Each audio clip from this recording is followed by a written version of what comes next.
Hey, this is Matt Vojek, and this is the Creating Business Podcast. Each episode, I sit down and talk to a guest from the creative industries of advertising and marketing about work they've done for a business and their thought process behind all their decisions. By digging deep into projects and the decisions made, we unearth new insights and ideas about creating amazing work that moves the needle for businesses. This is the Creating Business Podcast.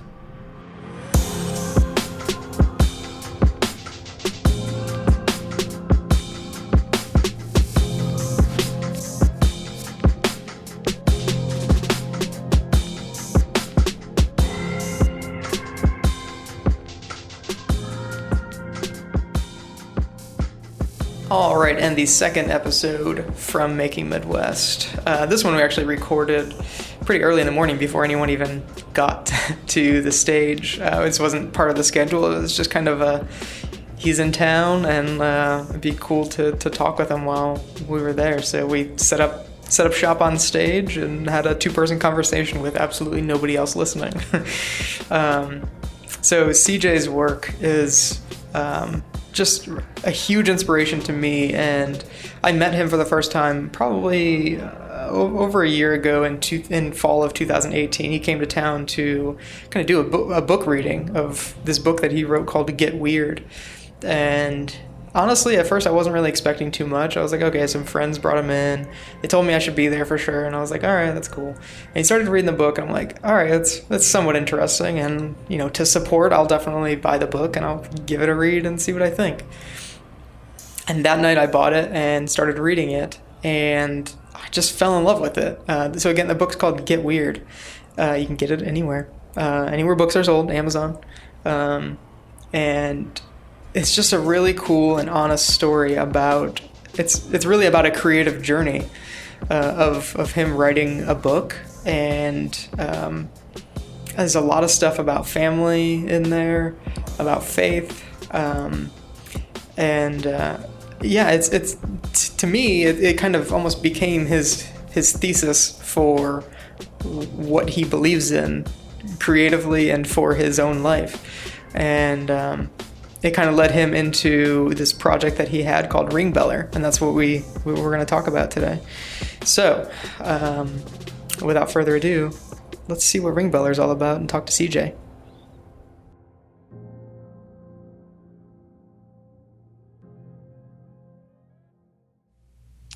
Okay, I'm here with CJ. CJ, can you do like a short introduction of yourself first? Yeah, my name is CJ Cassiata, and I am the creator of something called Ringbeller, which we basically say it's video lessons that teach kids creativity and kindness. Came out recently with a book called Get Weird, and I'm here at Making Midwest this weekend, and I'm really excited about it. That's a great introduction to you made it seem so simple, all the things that you're kind of doing, and I think that's really cool. So kind of before we kind of get into some more of the details of a lot of that stuff, what I want to do is kind of go all the way back to let's actually start with your book first. Get Weird is the title of the book. Let's go back to the moment that you decided that you're going to write a book. Can you talk about that? Yeah, it's funny. I've always, I haven't been good at very many things in life. I can't make a free throw for the life of me, but I feel like I'm an okay writer, and so writing has always been just something I've wanted to do and find myself just doing kind of naturally. And so the goal was definitely to write a book since I think age 5 or 6. I mean, I probably stapled loose leaf together and colored stuff and hey, it's a book. I published myself. But yeah, so writing a book with a publisher has been really fun. And the Get Weird concept sort of came out of this period of my life where I was researching and studying movements. So researching guys like Eric Hoffer and just looking at the way movements spark and they spread. And I realized one of the common denominators of every movement is that it's usually started by a misfit, a weirdo who can sort of catalyze other misfits, weirdos, make-believers, people sort of on the fringes and the margins of society. And that could be a very positive thing or a very dangerous thing depending on what the Misfits idea is. But if you look at any sort of change, any sort of transformation throughout history, it's usually started by someone who has a weird idea and knows how to make that weird idea normal throughout the course of a certain period of time.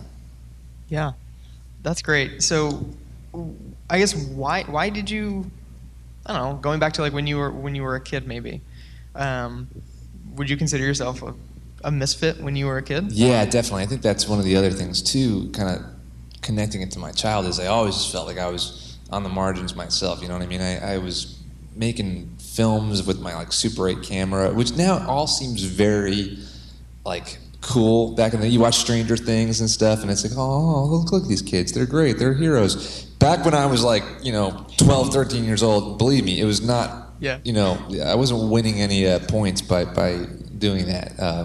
So yeah, I was bullied a lot. I was ostracized, and I make it sound like a horrible thing. I had a great childhood, but it definitely there wasn't anything sort of societally at the time.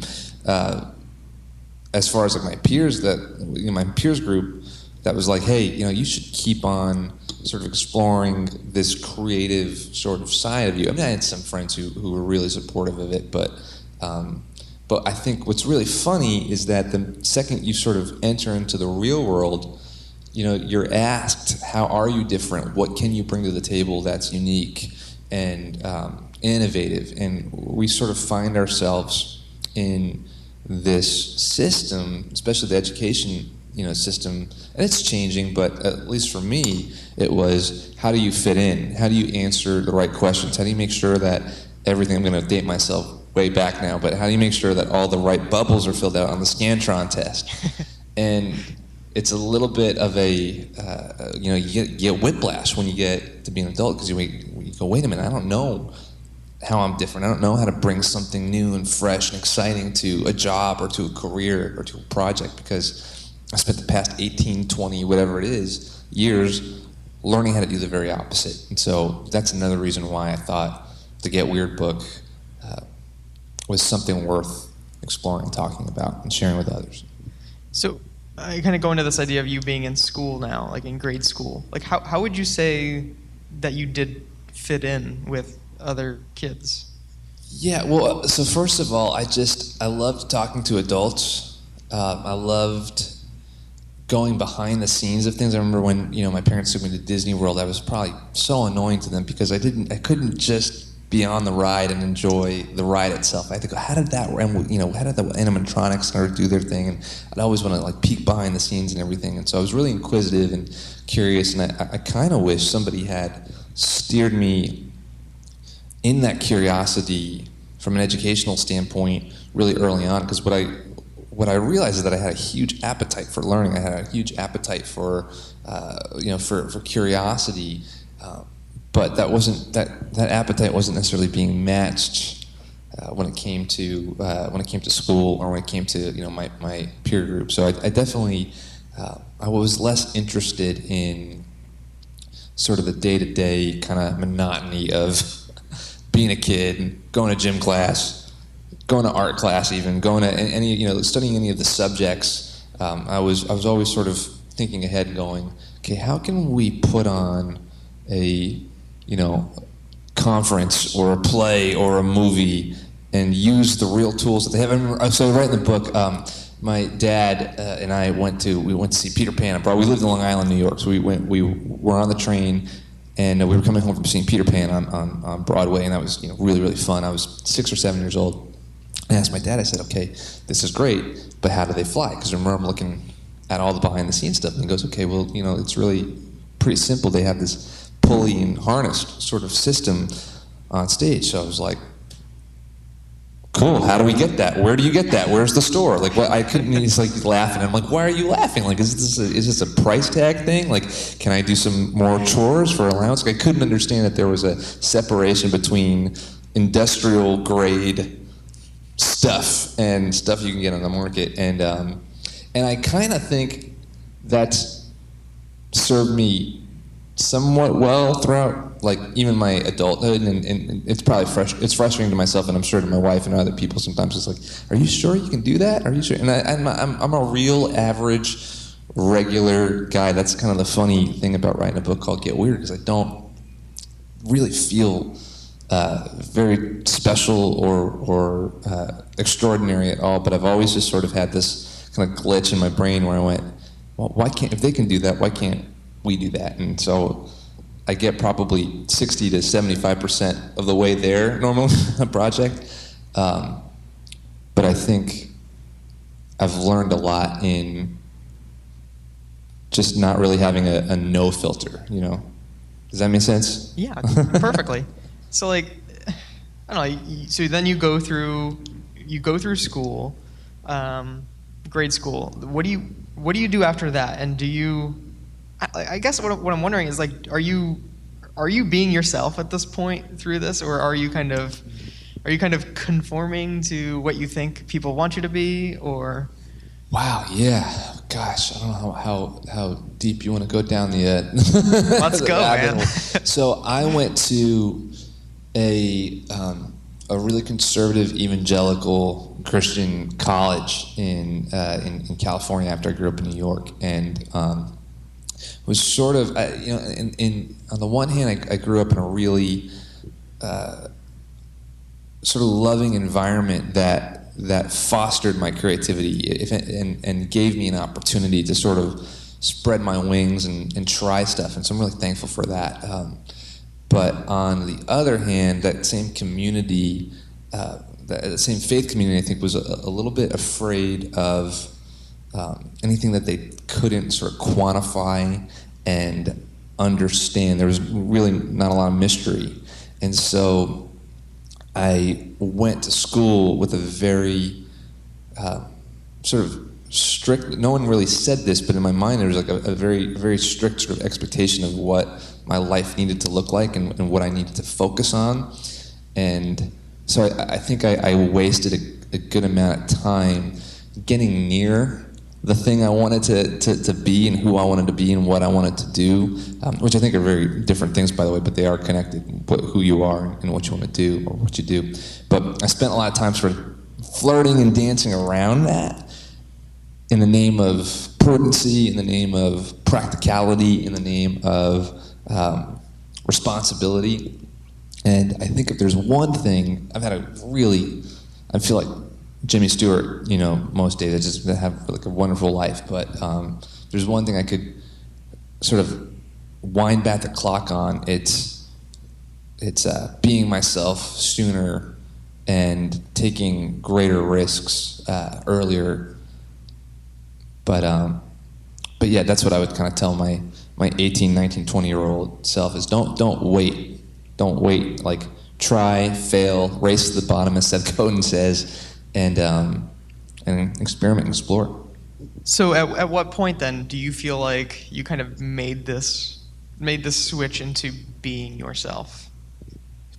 Yeah, I mean, I think I think I'm still trying to figure it out. It's a lifelong journey. I think some people have these really incredible watershed moments where they go, this is who I was. I was sort of living out of, you know, Thomas Merton would call it the false self, and now I'm living out of the true self. For me, it's been through meditation, through family and people who love me, through watching my kids grow up.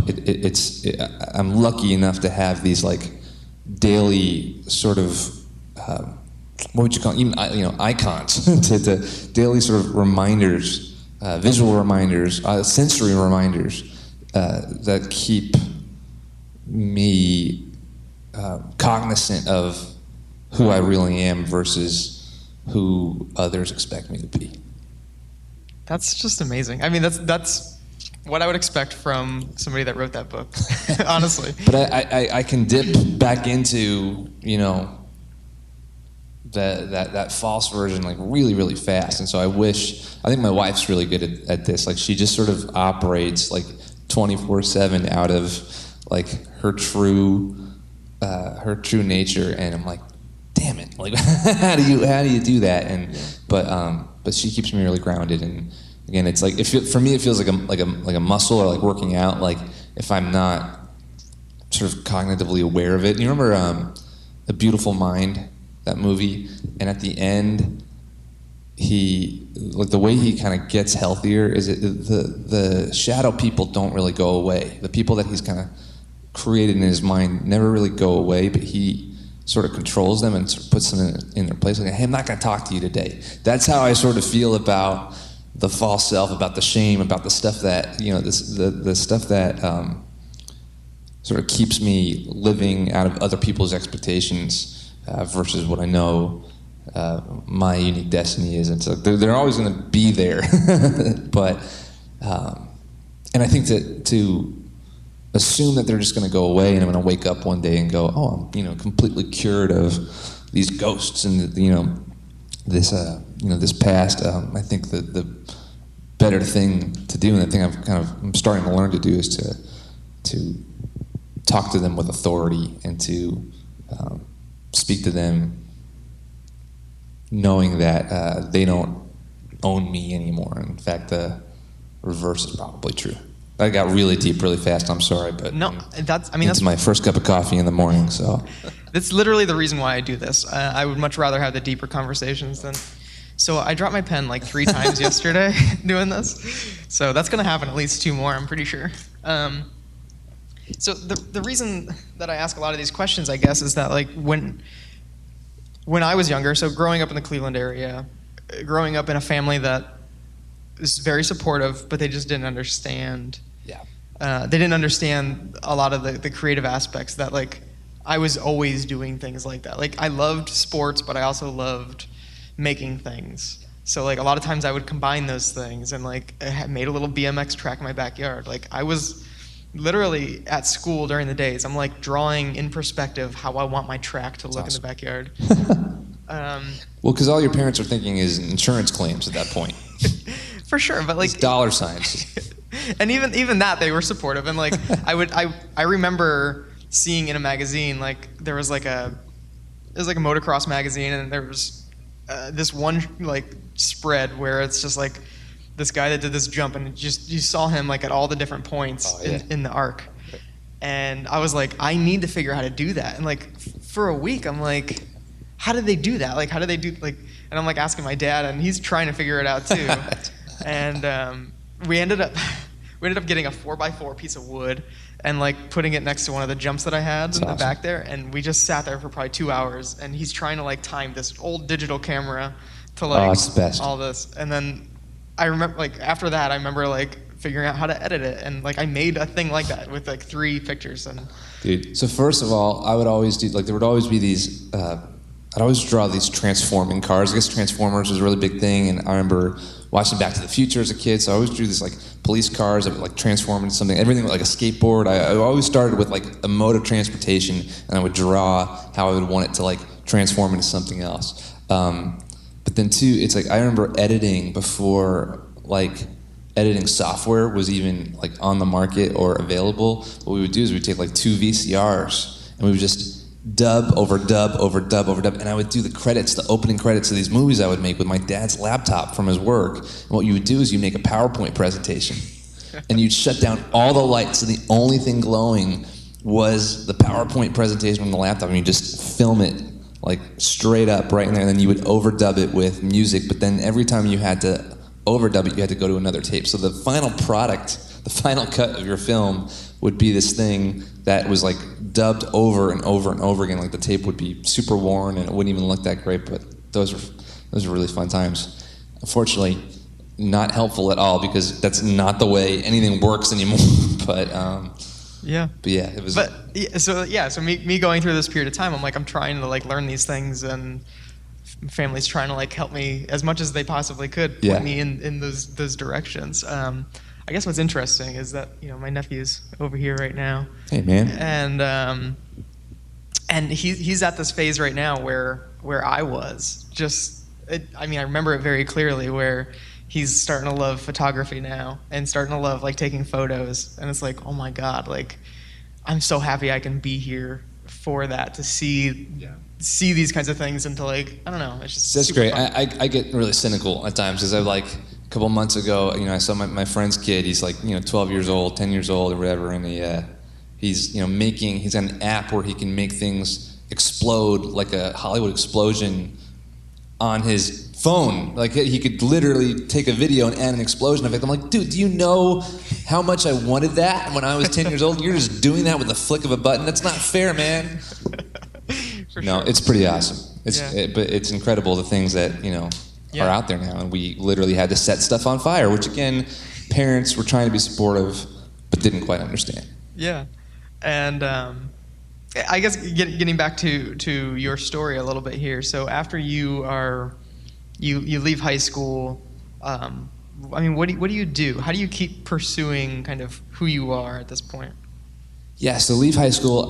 So I'm in New York, kind of right outside New York City, and then I go to college in LA. So LA is sort of the world of film and television, and start creating stuff, writing stuff. End up kind of taking a role as a journalist after college for an internet startup that was just creating media and blogs and everything, kind of about the intersection of like culture and faith and media and all that kind of stuff. So that was really fun, and then ended up doing my own. Well, kind of long story short, was trying to figure out how do I do more of that, but in a way where I can kind of have some more ownership of like my own time. So started an agency, and back kind of in the era where micro agencies were kind of having their day, and I really didn't know what I was doing. People were like, hey, can you do a website? I'm like, absolutely. And I would turn to my friend and be like, hey, you know how to make a website? Let's get on WordPress and do it. But ended up creating a little agency called Create Culture that was out of Orange County, California. And it was like, 3 or 4 people, super small, but did that for a couple of years. And then we were on the side of while all that was happening, my wife and I got really interested in what it meant to live in a neighborhood and live in community. And even that coming out of my mouth now feels like such a cliche thing to say, but I think it is something at the core of our humanity that gets lost, especially the older you get and the more priorities you have. And so what we would do is we said, okay, we're just going to intentionally open up spaces in our neighborhood where people can share their ideas, their creativity, their music if they were musicians. We knew a lot of social entrepreneurs at the time. In Southern California, there was kind of a big scene going on between Tom's, Shoes, and Invisible Children, Crochet Kids. All those guys were just friends of ours living in Southern California. And so we said, what if we can kind of create like TED, but in a pub or in a bar or in a little club. And what's funny is in Orange County, there's all of these really vibey sort of spots, these little clubs and bars and everything. But so we would put on these concerts and these shows, and the cops would come every time and kind of shut us down at 10 o'clock. So we were like, man, we still want to do this, and we've got a little scene kind of cultivating here, and people keep on coming. So we're like, okay, well, where's the one place where we can do this that we're not going to get shut down? So we just moved it all into our living room. So we did TED in the living room and little house concerts, and I think the cops came a couple of times too when we had some drums and everything, but it was a lot easier. But we called it Sounds Like a Movement, because there was a guy named Mike Burnett who was a singer-songwriter in Fullerton, California, who sort of mentored me when I was in college, and he was sort of he was kind of like Bob Dylan meets Bob Marley. He was the best of both Bobs. He was this big guy with long dreads and everything, and he's really great, and he's up in Seattle now. But remember when MySpace was around, and you had an artist or a band page, and on the little, I think the left-hand side, it was sounds like, and you're supposed to go oh well, I sound like Bob Dylan, I sound like Bob, and he goes, I sound like a movement. He was really progressive in sort of his creativity and his ideas at the time, and I remember that. I'm like, let's call it Sounds Like a Movement, and so that I'm giving you kind of the backstory of that. So I was doing a creative agency at the time, Create Culture, and really trying to figure that out. Doing this thing called Sounds Like a Movement and trying to figure out how to connect the two. I had a couple of friends sort of speak into that. long story short, moved to Nashville, Tennessee to sort of I basically quit Create Culture, the agency, and I kind of folded everything under the Sounds Like a Movement brand. And so what we did is we turned the living room shows into a podcast, and we turned sort of the creative services that we were providing for Create Culture into creative services that we were providing for movements. And what we found is like every company wanted to be. I think that was my fault. I think I was over the battery. So what we found is that a lot of companies wanted to be movements and wanted to do good in the world, not just provide, not just help the bottom line, but also create places where their employees felt alive and felt like they were contributing to the greater good. So that Sounds Like a Movement, and that turned into a podcast where we went, okay. We love the living room concept. We love getting to know our neighborhood more and the people in our neighborhood. But we live in a global society now. So is our neighbor the person who's in Iraq or the person who is in Africa? So we kind of said, what if we open this up digitally? And so the podcast really allowed us to speak to all of these creative misfits, all of these leaders who were creating movements throughout the world, and so that's what we ended up doing with Sounds Like a Movement. That became a really great podcast, and we ran it for 3 seasons, and then that kind of brings us closer to where we are right now. Yeah. So then you decide at some point, I should write a book. Yeah. Yeah. So that was really where. So I kind of said earlier I was studying movements because I was like, oh man, we have this brand name called Sounds Like a Movement. I should probably know what I'm talking about. I still really don't, but I'm a little bit closer, and that's where I started giving talks and stuff on movements and everything because of the podcast. Like people were finding us and going, hey, would you come and talk at this conference or whatever? And I just felt like the word movement was so heady, and it was also so corrupted by political campaigns on all sides of the aisle, and you woke up one day and everything was movement. I'm like, well, it's like that line in The Incredibles when Dash goes, if everybody's special, then no one is. If everything's a movement, then there is no movement. But then I remember I gave a talk one time where I realized, I'm like, dude, you know what is really interesting about movements is that everybody who starts them starts off as a weirdo and presents a weird idea. And that was a concept I just sort of stumbled upon after a really bad talk in New York City. I was sitting in a bar and I was just kind of feeling sorry for myself, and I was writing in my journal, like, you ever have those moments where you're like, what am I doing with my life? Who am I? And I wrote down I wrote down the word weird because I was doing a lot of brand positioning and brand identity stuff at the time. That's kind of my like go-to when I'm working on creative services stuff. Like, you don't want me in the room designing your logo. You want me to art direct that and bring in a professional. You're probably way better at that, but I can distill your message down into like 3 words. And you're like, how did you know that? I'm like, I'm a writer. So I was like, man, well, what do I? And I can tell you why you're unique in a sea of similar sort of competing marketplace holders, but yeah. So I was just in this bar going, what in the world do I do? And that's when I was like, I wrote down the word weird, and I'm like, oh well, I help people and I help companies figure out what makes them weird, what makes them different, what makes them unique. And if you look at movements, they're all started by these people who are weird and who have weird ideas. And all of a sudden, now we look at the aftermath of movements and go, oh, well, that's not such a weird idea. But we got to remember, when it comes to civil rights, or when it comes to innovation, technology innovation, when it comes to podcasting and stuff, these all started as very, very fringe ideas.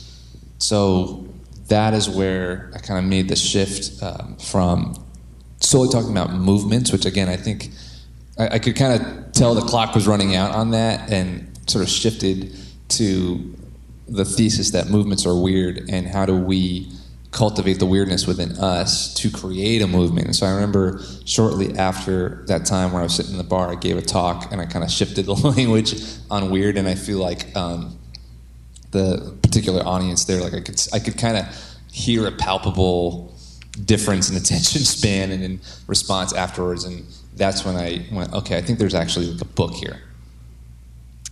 So then you write the book.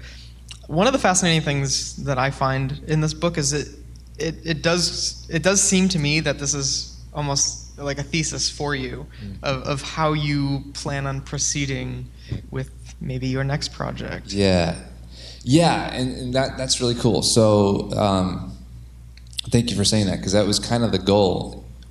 Right around that time where I'm figuring out, like, okay, what am I going to talk on? What am I going to write on? What's going to be my thing?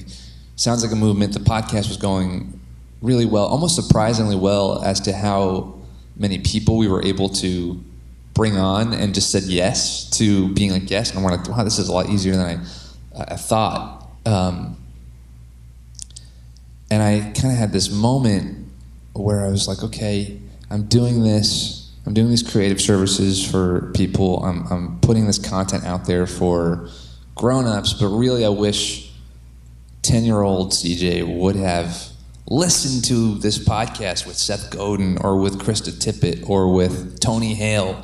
And I'm not name dropping for the sake of name dropping there. I'm just saying these are people who I think have something really meaningful to say about creativity and about what it means to be human. And I just wish I kind of knew that as a kid, because I remember I'm going, man, if someone were just to sort of grab hold of my curiosity at that age and steered me in the right direction, I think I could have gotten to where I wanted to be even faster, versus having to sort of meander throughout adolescence and throughout my college days, living sort of vicariously through other people's expectations. So kind of had this thought that I sort of tucked in the back of my mind a couple of years ago during Sounds Like a Movement. I said, well, we need to do this for kids. Like, kids need to know this. And that was sort of the spark that started the idea of Ringbeller, which, again, is video lessons that teach kids creativity and kindness. So we kind of went back to, long story short, all of the guests and more that we interviewed in Sounds Like a Movement said, what if we had kids interview you, and we videoed it, and we beamed those videos into classrooms? And that's what we're doing right now. And so Get Weird is sort of a manifesto, I think, to explain why I'm so passionate about this this crazy idea, because it is weird and it's crazy. I mean, yeah, the idea of kids interviewing grown-up leaders, it sounds pretty safe, but we're also sort of padding it with, like, puppets and spaceships and robots and aliens and everything, and that's a whole other story, but yeah. Is it safe to say that Jim Henson is an inspiration? Just a little bit, yeah. Just a smidge. And honestly, like, he was for so long just because of the work that he did. But the more I've kind of obsessively dived into his leadership style and his creative process, I'm like, man, this guy was a genius, and he's become even more of a hero to me. Yeah. All right, so now we're kind of up to date now. Can I say one more thing about Jim Henson too? Because you got me started, and you're gonna have to hold me back on this. But one of the things I love about Jim Henson, I talk about in the Get Weird book, is how he saw potential in people where other people saw failure. He had this really uncanny knack to take weirdos, right, from the margins and put them in leadership positions, and they would just shine, and they were so thankful to him. He was also really good at just accepting a plurality of creative ideas, and everybody knew that he was still the decision maker at the end of the day. But if you were on set with him, it didn't matter if you were the newest puppeteer or the most veteran performer, like, Frank Oz or anything. You felt like you had a seat at the table, and it was really about the best idea, the most creative idea winning, not the ego behind it. And I think that's just such a cool way to lead people, and honestly effective too. So I've been told, as of yesterday, that there is a Jim Henson exhibit at COSI, like, what? Just down the road here. What? I don't know the details, but okay. I'll have to get those to you. Cool. Anyway, so basically, throughout this process, you've had several of these kind of mini projects that you do. Have there been any, like, big I guess here's the question. What's been the most challenging thing for you to get to this point? Yeah, it's funny. It's very kind of you to call them mini projects. I call them, in many ways, I call them experiments that didn't quite work out the way I had hoped. I think the most challenging, if I'm being honest, the most challenging thing has been stripping away all of the dancing and flirting around what I actually care about and want to do, and then that followed up by sitting in the middle of the thing I really want to do and love to do, and realizing why a lot of people don't do that, because it is just as hard, if not harder, than people say it is. And I think that's why a lot of people don't do it. And I honestly am sitting in a point right now where I'm going to talk about this a little bit in my talk today, where there is a ton of potential with Ringbeller, and we feel like it's at this point where it could really have it's just getting its sea legs, but there's so much liminal kind of space right now too when it comes to that. It's a very risky endeavor, and so it's a strange time to be talking about this, because when you follow your dream, I usually say, like, everyone wants to talk about following your dreams, but dreams are super weird, like 1 minute you're sound asleep, the next minute you're on a pirate ship with your ex-girlfriend fighting over who ate the last bag of Doritos. That's what dreams really are. So it's a very strange dream that we're right in the middle of right now. So a couple more questions.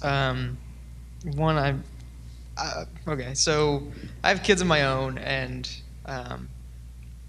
just how they impact my creativity has been one of the most interesting things about being a parent. Yeah. Can you talk about like how your kids kind of impacted that?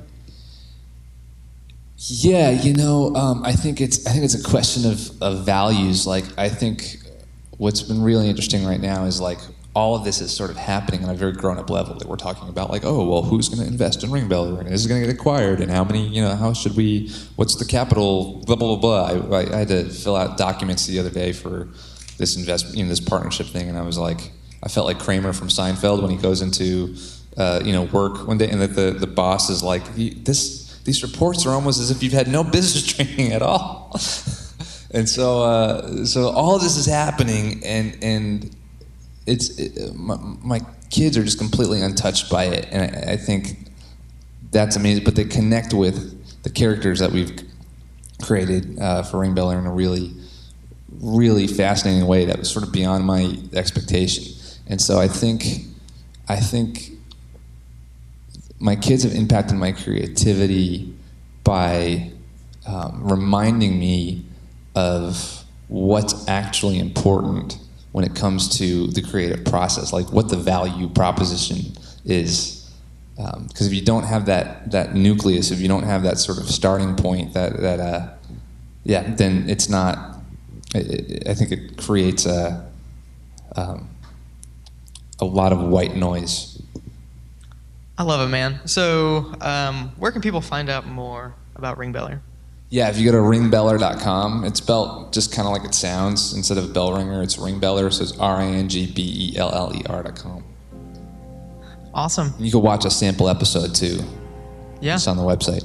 Awesome. Well, that's all I got. I really appreciate you taking the time this morning to sit down for this. This is fun, and this is such a cool just community that you've cultivated here, and I'm excited for the rest of the day. Awesome. Thanks, man.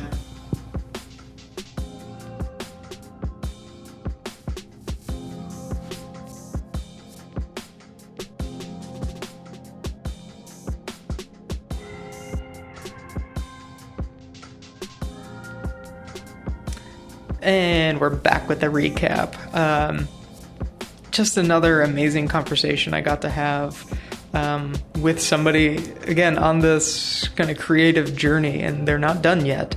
And it's just, CJ is such an inspiring person of how he chooses to to live the life that he thinks is the right way. He doesn't really pay too much attention to what everybody else is doing. He is just a great creative mind, and seeing the things that he's done and learning more about kind of his past, everything just kind of adds up and makes perfect sense why he's created the things that he has. So kind of my takeaways from this, one is, live your truth. That's exactly what he's done. But he's never, it seems like he's never shied away from the person he is. It seems like he's known for quite some time, and he's been very confident with that idea. And I think that's actually the big part of that is confidence, is that maybe he's not so sure that what he's doing is the right thing, but he's still going to confidently go in that direction. And I think it's just an amazing idea. And he's also somebody that doesn't specialize in a skill set necessarily. He specializes in doing things that, one, are creative, and two, helps other people be creative.